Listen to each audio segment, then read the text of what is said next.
Greetings, Hoodoo family. I hope this video finds you doing well. I wanted to share this with you due to a lot of conversations I've had with people who've contacted me through spiritual consultations or just through my contact form on my website. Questions about ancestor altars and doing hoodoo work. So I want to show you something real quick.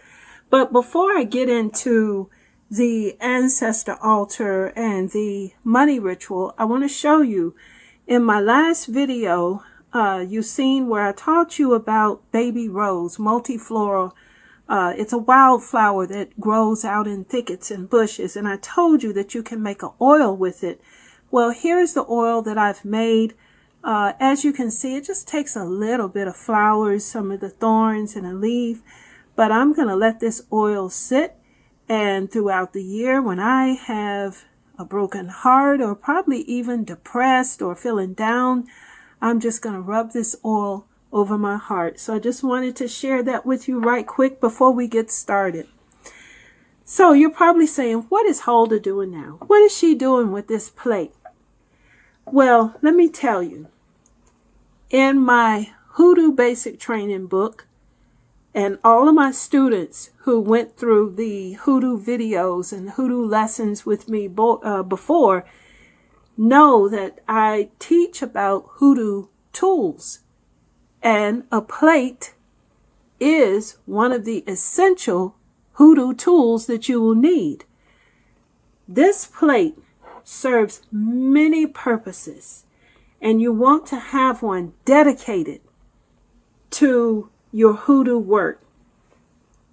And I'm going to show you how we're going to use this plate as an ancestor altar, but also as a money ritual platform. This plate is great if you don't have space, or maybe you don't have the privacy to have a full altar in your home. You can use a simple plate because it's portable. You can break it down, the work that you put on it, and you can reuse it again. So you can use this plate for any type ritual work. And like I said, if you don't have a dedicated space or, you just don't have the privacy you need to kind of have a permanent station or a permanent altar, this right here is perfect. So get you a dinner plate. And you're going to clean it really good. You're going to pray over it and dedicate this plate towards your work with God, the ancestors, and the spirits. So first I want to show you how to do an ancestor altar with this plate. So the first thing I want you to know, the key item is a candle. Now you can use any kind of candle you want. If you have a white one, that's good. If you don't, use what you have. It doesn't matter. You can use the tall glass candle. You can use a short one like this. You can even use, you can even use a tea light candle. So, like I said, once again, use what you have. So we're going to take our candle and we're going to sit it right in the center of our plate. Now, I always believe, and this one has been wiped down, to always clean your candle. You want to wash it because people pick it up in the stores and they handle it and stuff. So you want to get people's energy off of it. And by the way, these two candles and even the tea lights came from the Dollar Tree. This candle will work just as good as any other candle that you buy, in some of the specialty shops. But anyway, I'm going to do this altar, this ancestor altar, because I want to speak with my grandmother. I want guidance from my grandmother. The good thing about using a plate is because it helps you to focus. It helps you to be precise and really channel your energy. I'm going to put things on this plate that I think my grandmother would love. Remember, in Hoodoo, one of the things about Hoodoo is like and like. Remember that terminology, like and like. If I don't have exact things that belong to her, what I would do is put things here that I think she would love, or things that she might have liked, such as this perfume that I'm using. I'm going to put a few little flowers there. And I have a piece of jewelry. She loved jewelry, so I'm going to put that there, especially brooches. And I've got some candy. Got some nice assorted pieces of candy because she loves sweets. I even have an apple because she used to love, she swore, an apple a day would keep the doctor away. And she lived by that and lived a very long, healthy life too. So these are some things that my grandmother would have loved, and I could add more. And you can definitely add more. If you didn't know your ancestor that you are really trying to hear from, and this is what this is for, you can, like I said, use things, provide things that you think they would have liked. Even this isn't, full, but just to give you an example, cup of coffee, cup of tea, I could easily put that here on the plate. This is my ancestor altar. I also want to add a petition. Exactly what I'm seeking from my grandmother. What is it that I really need from her? I put in this petition, and I'm going to put it on this altar, because this plate is really no longer a plate at this moment. It is an altar. And I strongly believe in adding bone to a lot of my works. And I add bone to my works because it stands in the gap between the living and the dead. It's a conduit, and it will help me to make sure that I receive the messaging or the contact that I need. So here we have our ancestor altar. And I will pray over all of these things. I'll thank God. I will thank my ancestor. And I'll thank God, for the apple, for all of these things, being able to provide these to my ancestor. And I will light my candle, and I will talk to my ancestor, talk to my grandmother, and tell her what's going on, and ask her to come and help me, and to find these gifts acceptable. So there you have your ancestor altar, and you can use this, you can leave it just like this, however long you choose. Swap out your candle when this one burns down. And I encourage you to be consistent.